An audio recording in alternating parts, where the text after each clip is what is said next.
ನನ್ಗೆ ಯಾಕೋ ಅನುಮಾನ, ಈ ಮಾಳ್ವಿಕಾ ದೇವಿನ ನಂಬಿ ದೇವಸ್ಥಾನಕ್ಕೆ ಹೆಲ್ಪ್ ಮಾಡ್ತೀನಿ ಅಂತ ಹೇಳ್ದಾಗ್ಲೇ ನಾನು ಅರ್ಥ ಮಾಡ್ಕೋಬೇಕಾಗಿತ್ತು.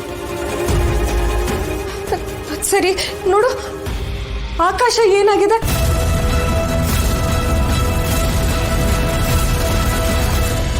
ಉಲ್ಕೆ ಏನೋ ಹೇಳ್ತಾ ಇದೆ, ಅದೇನು ಅಂತ ನಿನಗೆ ಗೊತ್ತಲ್ವಾ?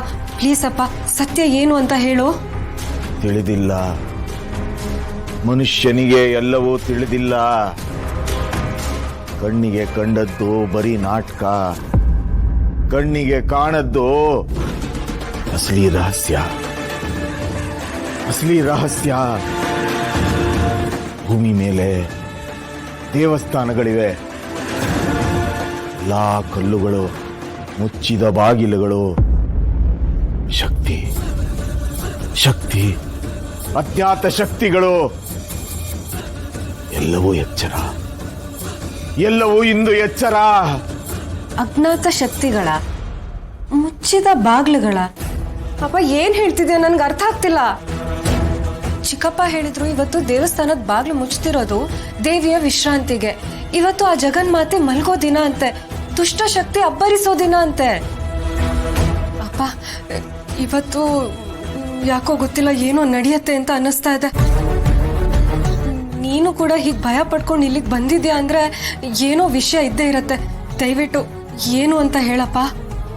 ಸತಿ ಸತಿ ದಕ್ಷ ದಕ್ಷ ಯಜ್ಞ ಕತೆ, ದಕ್ಷ ಯಜ್ಞ ಕತೆ ನೆನಪಿದೆಯಾ?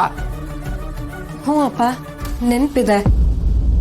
ಶಿವ ಸತಿನ ಮದ್ವೆ ಆದ್ಮೇಲೆ ಸತಿಯ ತಂದೆ ದಕ್ಷ ಬ್ರಹ್ಮನಿಗೆ ಶಿವನ್ ಮೇಲೆ ಕೋಪ ಇರತ್ತೆ. ದಕ್ಷ ಯಜ್ಞಕ್ಕೆ ಶಿವನ್ನ ಕರ್ದಿರಲ್ಲ. ಶಿವ ಬೇಡ ಅಂದ್ರು ಸತಿ ಅವಳ ತಂದೆ ಮನೆಗೆ ಹೋಗ್ತಾಳೆ. ಅವಳ ಗಂಡಂಗಾಗಿರೋ ಅವಮಾನನ ಅವಳು ಸಹಿಸಕ್ಕಾಗದೆ ಅದೇ ಯಜ್ಞ ಕುಂಡಕ್ಕೆ ಹಾರಿ ಅವಳು ಪ್ರಾಣ ಬಿಡ್ತಾಳೆ.